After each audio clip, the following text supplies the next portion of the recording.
O aquarismo é uma prática que teve início com os antigos egípcios e romanos, mas foi na China e no Japão que essa prática se desenvolveu entre os anos 970 a 1279 d.C. Aqui no Brasil, o aquarismo teve início por volta de 1922, mas ter um aquário em casa requer alguns cuidados.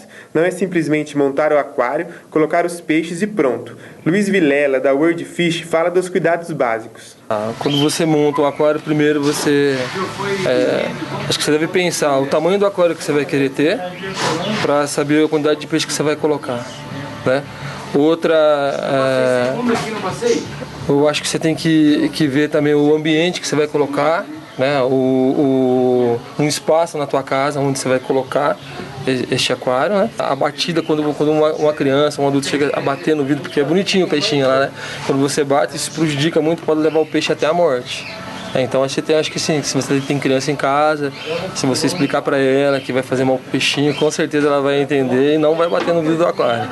A troca da água deve acontecer uma vez por mês, sempre trocando aproximadamente de 20 a 30% do volume total. Isso ajuda na parte da biologia do aquário. Isso também é bom você utilizar um sifãozinho, que a gente tem um sifãozinho, ele não é caro, o custo dele é barato e é muito eficiente para a vida útil do aquário e dos habitantes desse aquário, né? Porque você sinfonando, embaixo há uma camada onde vai os resíduos ali, fezes do peixe, que vai virar amônia, que altera pH.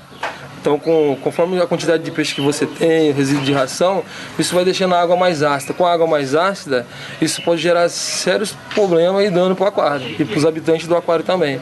Então, fazendo sinfonando o aquário, tirando de 20 a 30% desta água uma vez por mês, vai dar uma qualidade melhor para o aquário, porque aí você vai melhorar o pH do aquário, vai tirar o excesso de amônia e com isso vai ter um ambiente muito melhor para os habitantes daquele aquário. Luiz explica sobre a lavagem do aquário e o porquê da água muitas vezes ficar turva. O aquário não deve ser lavado com nenhum tipo de produto, somente água. Compra uma buchinha dessas daí somente para o aquário, deve ser lavado somente com água, tá? Não, porque às vezes a pessoa utiliza sabão, lava, tira, mas fica um resíduo ali, isso aí pode gerar sérios problemas, tá? A respeito que você perguntou sobre a turvidez da água, né? Pode ser um problema de filtragem, uma filtragem assim que não está adequada para o aquário. Pode ser um excesso também de ração. A pessoa dá muita quantidade de ração, aquilo ali acaba formando, turvando toda a água, né? Além da turvidez também tem o problema de algas, né? Um excesso de luminosidade, com bastante luz ali, uma carga horária de luz, ou tanto solar como a própria lâmpada do aquário também, isso pode dar também uma turvidez na água também. Uma água não equilibrada também, né? Um pH equilibrado, uma temperatura equilibrada, isso também pode turvar também a água. A alimentação é uma hora que necessita de muito cuidado. E para quem gosta de viajar, o mercado já oferece algumas opções para deixar os apreciadores tranquilos. A alimentação é uma coisa assim, principal para você ter o aquário, né? Geralmente a gente sempre pensa que o peixe está sempre com fome, porque você, conforme ele vai acostumando com a gente, você chega perto do aquário e ele já vem falar, você está com fome. Então acho que você tem que ter um controle, né? Você deve tratar, se possível, 3 vezes ao dia com menos quantidade que ele possa consumir em 3 a 5 minutos, né? Porque o excesso de ração também dá uma turvidez na água. O peixe ele tem um descontrole, quanto mais se coloca, mais ele come. Isso pode, de repente, estoura ele por dentro e o peixe acaba no outro dia está boiando. E às vezes não tinha nenhuma enfermidade no peixe e ele morreu simplesmente. Não tem unidade que fala que o peixe morre pela boca, é por causa disso, ele não tem um controle.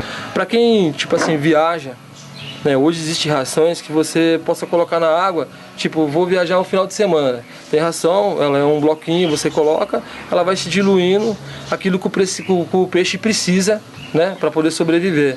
Então você não precisa lá nem colocar alguém para cuidar até.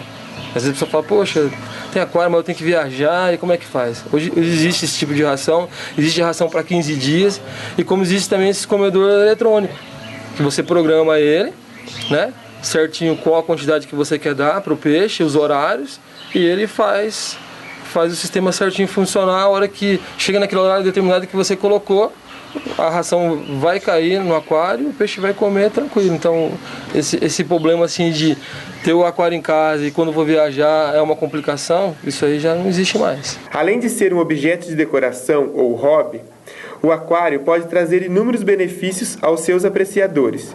Nos dias de hoje, a aquarioterapia é usada em muitos casos. Aquarioterapia, né? Você vê, hoje nós vivemos assim um momento assim de muita pressão. Assim, o dia a dia exige da gente muito, né? Muito compromisso, né? Então isso a gente vê assim que chega um estágio que a pessoa tá no pico, né? Então hoje a gente vê assim, a gente recebe revista aqui que fala sobre a aquarioterapia. Hoje está usando muito o aquário como terapia. Para a criança que é muito agitada, a gente mesmo assim que anda assim, às vezes um pouco estressado, 15 minutos você na frente do aquário, olhando o movimento dos peixes, ali há um relaxamento que você nem imagina o quanto isso faz bem para a saúde, né? Às vezes assim a pessoa fala, vou colocar um aquário, se tornar como se fosse um enfeite na minha casa, algo a mais. Não. Além disso, ele faz muito bem para a nossa saúde, né?